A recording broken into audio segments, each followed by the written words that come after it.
In this video tutorial, we're going to look at our destination particle, which is either ni or e.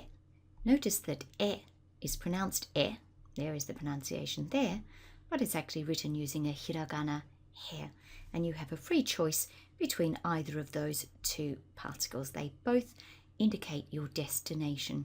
The only time when you might choose one or the other is if you've already used this particle ni in your sentence with a different meaning, because there are different uses of particle ni, and if that's the case, you wouldn't want to use it again. You would choose particle e. This particle indicates where you're going. It's your destination. It's used with verbs of motion only, and we only know 3 verbs of motion, and they are going, ikimasu, coming, kimasu, and returning home, kaerimasu. So those are the 3 verbs which we're going to be using with destination particle ni or e. Particle ni or e follows the destination word in a Japanese sentence, just as all particles follow the word that they are related to. Here's an example. Nihon ni ikimasu. I will go to Japan. Let's see how it works. Here are 3 more example sentences. You might recognize the 3 locations from the location particle video tutorial. We're starting with gakko. Gakko. Now in this sentence, we're not doing anything at school. We're simply going to school. So we can choose either ni or e.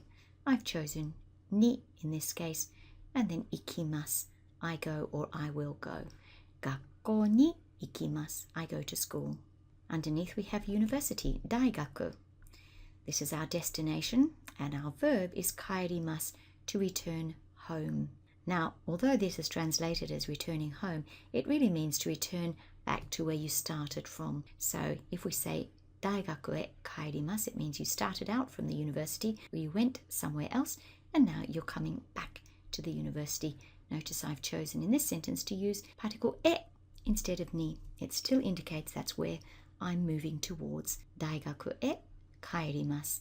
I come back to the university. And finally, Japan, nihon. In this case, I'm using the 3rd verb of motion, which is kimasu, to come. And I've gone back to the original destination particle ni.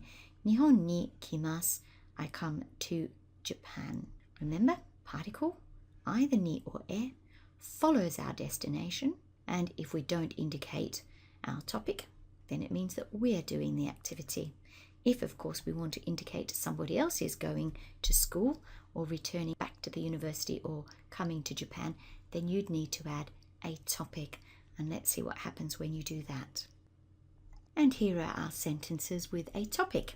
In the first sentence, gakko ni ikimasu, I go to school. We've now put the topic ototo wa, so it's no longer I who's going, it's ototo, my younger brother.